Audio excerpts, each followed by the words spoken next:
तो hello guys, आज की इस वाले वीडियो में हम बीटीजेस की एपिसोड 81 की पार्ट को एक्सप्लेन करने वाला हूँ। और अगर आपने पिछले वाले पार्ट नहीं देखी तो जाकर पे जरूर से देख लेना है, मैं लिंक वीडियो को डिस्क्रिप्शन में दे दिया हूँ। तो चलिए बिना कोई बकवास किए बढ़ते हम वीडियो की तरफ। और जैसा कि हमने पिछले एपिसोड में देखा था कि हैन फैंग अपने गंदे मुंह से साओयन के मास्टर के बारे में और साओयन के बारे में उल्टी सीधी बातें कर रहा था ताकि साओयन गुस्से में आकर कोई गलत कदम उठा ले। लेकिन साओयन हैन फैंग की सारी बातें समझ गया था कि हैन फैंग उसको गुस्सा दिलाने के लिए ये सब कह रहा है। इसलिए अब साओयन भी हैन फैंग की बेइज्जती करते हुए कहता है कि सीनियर हैन फैंग, अभी तुम्हें ये चालाकियां करने की कोई जरूरत नहीं, क्योंकि ना तो तुम अभी के लिए कोई इंसान हो और ना कोई भूत, क्योंकि मैंने तुम्हें इस काबिल छोड़ा ही नहीं। और तो और तुम किसी टाइम में ब्लैक कॉर्नर रीजन के पील एम्बलर हुआ करते थे, लेकिन अब तो तुम किसी आवारा कुत्ते की तरह गिर गुजरे हो। और अब साओयन के मुंह से ये सब सुनकर हैन फैंग की ऊपर से नीचे जल जाती है और वो साओयन से चिल्लाकर कहता है कि तुम्हारा जुबान पहले से भी ज्यादा लंबा हो चुका है, चलो मैं भी तो देखूं कि क्या तुम्हारा स्ट्रेंथ भी तुम्हारी जुबान की तरफ बढ़ी है कि नहीं। जिस पर साओयन हंसते हुए हैन फैंग से कहता है कि ये तुम्हें थोड़ी ही देर में पता चल जाएगा। अब दूसरी तरफ मुतियांग जिंग, जो कि साओयन और हैन फैंग को आमने सामने खड़ा देखकर दिल ही दिल में खुश होकर कहता है कि जल्दी से तुम दोनों के कुत्ते आपस में लड़ो और एक दूसरे को सीरियसली इंजर्ड कर लो। तब के वक्त में तुम दोनों से जोम ब्रेकिंग पिल और डिमन फ्लेम बेली की स्ट्रेंज स्पिरिचुअल सॉइलिंग मेथड चुराने में कामयाब हो जाऊंगा। अब दूसरी तरफ वर्लिंग सैन भी साओयन और हैन फैंग को आमने सामने देखकर वो भी मुतियांग जिंग जैसे ही सोच सोचकर हंसने लगते हैं। अब दूसरी तरफ हैन फैंग अपने डिमन फ्लेम बेली के कुछ एल्डर्स को देखकर साओयन से हंसते हुए कहता है कि तुम लोगों को क्या लगता है कि तुम तीनों हम सबको रोक सकते हो, बल्कि मेरे डिमन फ्लेम बेली के ये चंद एल्डर्स ये की लाइट दोजम लेवल के एंसेस्टर को रोक सकते हैं। अब वो डिमन फ्लेम बेली के सभी के एल्डर्स हैन फैंग की बात सुनकर हाँ में सर हिलाकर अपनी दावकी को बाहर निकालकर उसको मर्ज करने लगता है। अब दूसरी तरफ इसके साथ ही एक आवाज आती है कि अगर तुम्हें ये लोग भी कम पड़ रहे हैं तो तुम मुझे क्यों नहीं बुला लेते हैं। अब ये आवाज सुनकर डिमन फ्लेम बेली के वो एल्डर्स जो की बड़े फुदक रहे थे उनके एक्सप्रेशन ही बिल्कुल चेंज हो जाते हैं और फिर वहाँ पर एक बहुत ही खतरनाक ऑरा हर तरफ फैल जाता है, जिससे उन एल्डर्स का ऑरा सप्रेस होकर रह जाता है। अब हैन फैंग अपने सामने एक ओल्ड फिगर को देखकर पूरी तरह से हैरान हो जाता है और वो अभी के लिए काफी ज्यादा डर भी गया था। और ये ओल्ड मैन और कोई नहीं बल्कि इनर एकेडमी के फर्स्ट लीडर सुक्यान थे, जो कि सभी के लोगों को देखकर एक स्माइल के साथ कहता है कि मैंने तो तकरीबन इस फन शो को मिस ही कर दिया था, शुक्र है कि मैं यहाँ पर टाइम पर आ गया। अब इसके साथ ही फर्स्ट लीडर सुक्यान साओयन के पास आकर हैन फैंग को देखकर कहता है कि ये बिल्कुल नामुमकिन है कि तुम अभी तक मरे नहीं, इवन के तुम तो दोजों क्लास का भी ब्रेक थ्रू कर लिया, ये मेरे लिए काफी सरप्राइजिंग बात है। अब हैन फैंग जो कि पूरी तरह से घबरा चुका था तो वो फर्स्ट लीडर सुक्यान को बड़े गुस्से से देखकर कहता है कि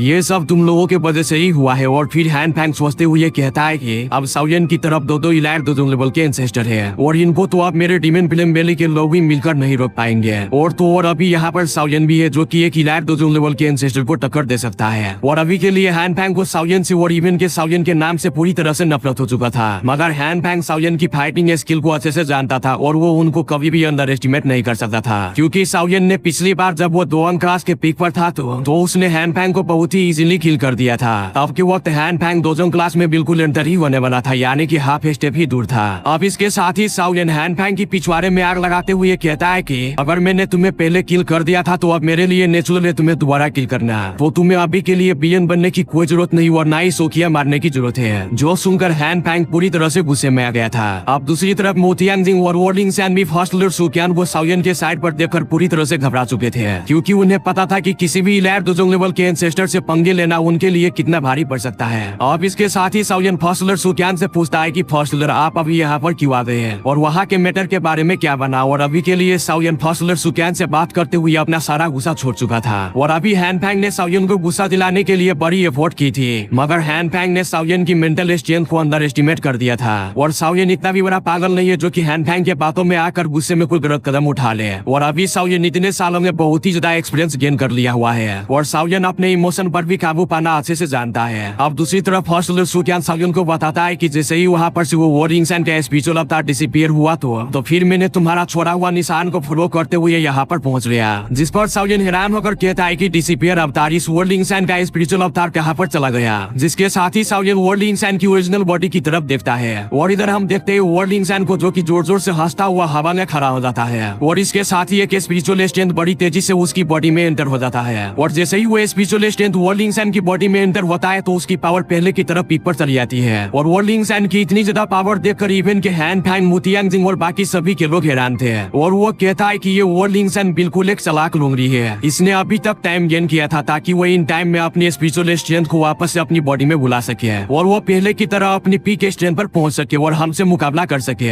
अब इसके साथ ही वर्लिंग सैन हंसते हुए साओयन और बाकी सभी के लोगों से कहता है कि थैंक यू सो मच तुम लोगों की हेल्प सबके लिए, क्योंकि अभी जैसा कि वर्ल्ड लिंक्सन ने अपनी सारी स्ट्रेंथ को रिकवर कर लिया था तो उसको इन लोगों से कोई भी डर नहीं था, इसीलिए वो बिना झिझक सभी लोगों को हंसते हुए देखने लगते हैं। अब इस बार मुतियांग बिल्कुल डर जाते हैं और वो साउयन, हैन फैन और बाकी सभी से कहता है कि हमें अभी के लिए अपनी लड़ाई को साइड पर रखकर इस बुड्ढे से बुद्धिस्ट पे बॉडी ट्रांसमिशन सलाइवा को छीनना होगा, वरना अगर ये इस स्ट्रेंथ के साथ यहाँ से भाग गया तो हम इस बुद्धिस्ट पे बॉडी ट्रांसमिशन सलाइवा को और इस वर्ल्ड लिंक्सन को कहाँ पर ढूंढेंगे, क्योंकि अगर ये बाहर जाकर कहीं जंगल में छुप गया तो इवन के एक इलाइट दाओजोंग लेवल का एक्सपर्ट भी इसको ढूंढ नहीं पाएगा। इसीलिए अभी हम लोगों को मिलकर इसको हराना होगा। आप सब लोग क्या कहते हो? जिस पर साउयन भी हैरान होकर हाँ में सर हिला देता है और इस पर हैन फैंग भी कहता है कि सेटलर मुआ, आपने जो भी कहा वो बिल्कुल ठीक कहा, हमें मिलकर इस वर्ल्ड लिंक्सन से वो बुद्धिस्ट पे बॉडी ट्रांसमिशन सलाइवा को छीनना होगा और अभी के लिए हम 4 इलाइट दाओजोंग लेवल के एंसेस्टर मिलकर इस बुड्ढे वर्ल्ड लिंक्सन को स्पीड से किल कर देना चाहिए। क्या कहते हैं आप सभी के लोग? जिस पर साउयन, हैन फैंग और लिटिल फेई डॉक्टर की तरफ देखकर और फर्स्ट सुकैन की तरफ देखकर हाँ में सर हिला देता है, मगर साउयन अपनी माइंड की पावर का यूज करके लिटिल फेई डॉक्टर और फर्स्ट सुकैन से कहता है कि आप दोनों को अभी के लिए बहुत ही ज्यादा केयरफुल रहना होगा, क्योंकि ये कमीने हैन फैंग और मुतियांग ये ऐसे कमीने हैं जो कि किसी भी बंदे को हड्डी समेत खा जाएगा। जो सुनकर फर्स्ट सुकैन अपनी माइंड पावर का यूज करके साउयन से कहता है कि लड़के, तुम्हें क्या लगता है कि मैं कोई पागल बुड्ढा हूँ जो कि सिर्फ स्टूडेंट को ट्रेनिंग ही देना जानता है? तुम्हें क्या लगता है कि मुझे इन सब मैटर के बारे में पता नहीं है क्या? अब अपनी बेइज्जती करवा कर साउयन एम्बैरेस हो जाता है और फिर साउयन फर्स्ट सुकैन को देखकर सोचता है कि फर्स्ट सुकैन सच में बहुत ही ज्यादा एक्सपीरियंस पर्सन है, क्योंकि इस बंदे ने ब्लैक कॉर्नर रीजन जैसी जगह में जेएनएन एकेडमी को एक पीसफुल जगह बनाकर रखा हुआ है। और जहाँ तक बात रही लिटिल फेई डॉक्टर की, तो उसने भी चुइन एम्पायर जैसे खतरनाक एम्पायर में अपनी पॉइलन सेट को बनाया। मुझे इन दोनों को अंडर एस्टिमेट नहीं करना चाहिए और इनको उल्टे सीधे मशवरे नहीं देना चाहिए, ये मुझसे ज्यादा समझदार है। अब इसके साथ ही वर्ल्ड लिंक्सन जब ये देखता है कि साउयन और साउयन का ग्रुप मुतियांग के साथ मिल गया है तो बिल्कुल हैरान हो जाते हैं और वो डर भी जाते हैं, क्योंकि अभी के लिए अगर वो इन 4 इलाइट दाओजोंग लेवल के एंसेस्टर से लड़ेंगे तो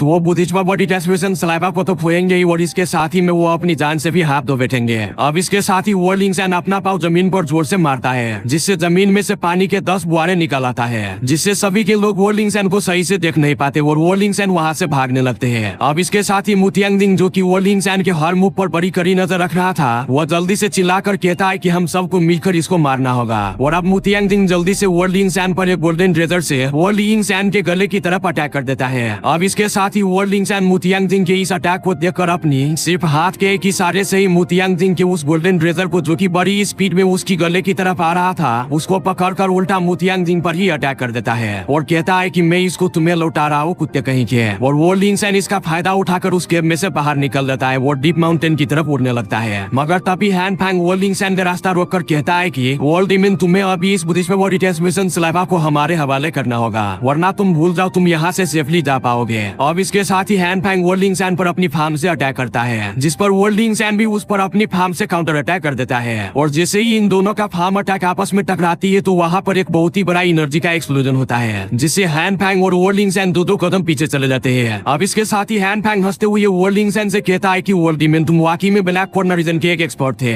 अब इसके साथ ही वर्ल्ड लिंक्सन अपने आसपास देखते हैं तो वहाँ पर मुतियांग, लिटिल फेई डॉक्टर, फर्स्ट सुकैन और हैन फैंग ने चारों तरफ से घेर लिया हुआ था। अब ये देखकर वर्ल्ड लिंक्सन थोड़ा घबरा जाता है, क्योंकि वो अकेला 4 इलाइट दाओजोंग लेवल के एंसेस्टर से मुकाबला नहीं कर पाएगा। अब इधर साउयन, जिसने अपनी जिंदगी में 5 इलाइट दाओजोंग लेवल के एंसेस्टर को एक ही टाइम में पहली बार देख रहा था, तो वो साइड पर खड़ा होकर ये सब देखकर पूरी तरीके से हैरान था और वो कह रहा था कि अब क्या होगा। अब इसके साथ ही वर्ल्ड लिंक्सन सोचता है कि इन 4 इलाइट दाओजोंग लेवल के एंसेस्टर के सामने मैं इस बुद्धिस्ट पे बॉडी ट्रांसमिशन सलाइवा को अपने साथ लेकर नहीं जा सकता। अगर मैंने अभी इन चारों से एक साथ फाइट की तो मैं डेफिनेटली यहीं पर मारा जाऊंगा। अब ये सोचकर वर्ल्ड लिंक्सन गुस्से में जल्दी से अपनी स्टोरेजिंग में से एक बॉक्स को बाहर निकालता है और आसमान की तरफ हवा में फेंक देता है और कहता है कि मैं आज के इस मैटर को याद रखूंगा और कभी भी नहीं भूलूंगा। और अभी इस बुद्धिस्ट पे बॉडी ट्रांसमिशन सलाइवा को लो और यहाँ से दफा हो जाओ और मुझे भी यहाँ से जाने दो। अब वर्ल्ड लिंक्सन वो बॉक्स को हवा में फेंकने के बाद वो वहाँ से जाने लगता है, मगर फिर भी वो चारों इलाइट दाओजोंग लेवल के एंसेस्टर वर्ल्ड लिंक्सन पर अटैक कर देते हैं, जिसको कि वर्ल्ड लिंक्सन बड़ी मुश्किल से डॉज कर पाता है। और फिर वर्ल्ड लिंक्सन कहता है कि अब क्या हुआ, मैं तुम लोगों को बुद्धिस्ट पे बॉडी ट्रांसमिशन सलाइवा दे तो दिया। जिस पर मुतियांग वर्ल्ड लिंक्सन से कहता है कि क्या तुम मुझे चूतिया समझ रहे हो, जो कि मैं तुम्हारे बात को मानकर उस बेफालतू के बॉक्स को पकड़ने के लिए चला जाओ, और तुम इतने रेयर ट्रेजर को हम सभी को इतने आसानी से कैसे दे सकते हो। मगर तभी साउयन अपनी सक्षम फोर्स का यूज करके अपनी तरफ उस बॉक्स को तान लेता है और जब साउयन उस बॉक्स को खोलता है तो उसमें बुद्धिस्ट पे बॉडी ट्रांसमिशन सलाइवा होता है, जो कि सांपों की तरह इधर उधर मूव कर रहा था। और फिर मुतियांग वर्ल्ड लिंक्सन से कहता है कि इसमें तो मेरा सोल इम्प्रिंट भी लगा हुआ था, मुझे तो नहीं पता चला। जिस पर वर्ल्ड लिंक्सन एक स्माइल के साथ मुतियांग से कहता है कि तुम बहुत ही बड़े चूतियों, और तुम जैसे चूतियों को बुद्धिस्ट में बॉडी ट्रांसमिशन सलाइवा मिलना भी नहीं चाहिए। और बात रही तुम्हारी सोल इम्प्रिंट की, तो तुम्हारा सोल इम्प्रिंट इस बुद्धिस्ट में बॉडी ट्रांसमिशन सलाइवा के ऊपर से कब का हटा चुका हो। मगर तभी सलगन उन 5 दोजोंग लेवल के एंसेस्टर के पीछे पेयर वॉकर सभी लोगों से कहता है कि ये वीडियो खत्म होने वाला है, तो जाकर के सबसे पहले चैनल को सब्सक्राइब कर लो, और वीडियो यहाँ तक देखी लियो तो वीडियो को भी लाइक कर देना। और इसका नेक्स्ट एपिसोड भी जल्दी आ जाएंगे, तब तक के लिए यू खाओ पियो और मस्त रहो।